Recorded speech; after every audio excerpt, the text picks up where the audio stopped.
Alors, il n'y avait pas du tout de panique, il y avait de la peur et on était tous journalistes assez aguerris au monde politique et c'est le dîner annuel, c'est un peu comme les Oscars de la politique une fois par an et ce dîner se passe derrière cette porte. Et derrière cette porte, eh bien, il y a à peu près 500 tables. C'est comme quand vous êtes dans une grande salle de fête, de mariage, de réception, des tables de 8 à 12 personnes avec sur une estrade le président des États-Unis et juste à côté de la porte gauche, eh bien, il y avait la table des journalistes de la presse étrangère. Et à 21h, entre 21h et 21h15, eh bien, au moment où le dîner commençait, après avoir entendu l'hymne américain, après avoir vu arriver sur l'estrade le président Trump, le vice-président Vance, la First Lady Melania Trump, eh bien, d'un seul coup, on a entendu 5 tirs énormes. Encore une fois, juste à côté de notre table, qui était derrière la porte.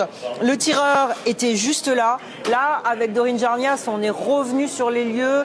Les autorités américaines nous laissent filmer ce qui est une scène de crime. Vous voyez, c'est délimité par des bandeaux jaunes. Le FBI est sur place.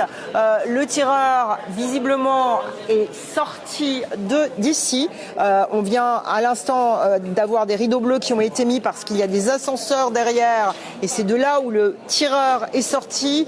Selon le chef de la police de Washington, il était extrêmement armé. Il avait aussi des armes, des couteaux sur lui. Et il a été arrêté ici par un agent des Secret Service.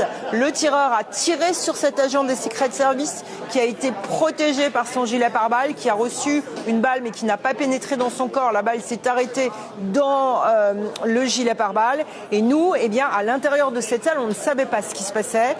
Très vite, le président Trump a été évacué et on était tous de manière très calme sous la table en train d'attendre. Et on a vu à peu près, au bout de 5 à 6 minutes, les membres du gouvernement être évacués extrêmement rapidement, à la fois par les agents des Secret Service, mais aussi par le FBI. On a eu interdiction de sortir. On est resté dans un calme incroyable pendant 20 minutes à 1 heure. On a tous essayé d'appeler nos rédactions pour témoigner. Et je peux vous dire que d'une certaine manière, c'est un hommage au journalisme, ce qui s'est passé.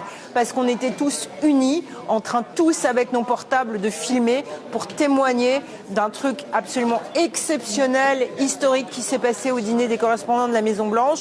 On ne sait pas encore les motifs du tireur, et s'il voulait vraiment tirer sur le président, l'enquête est en cours.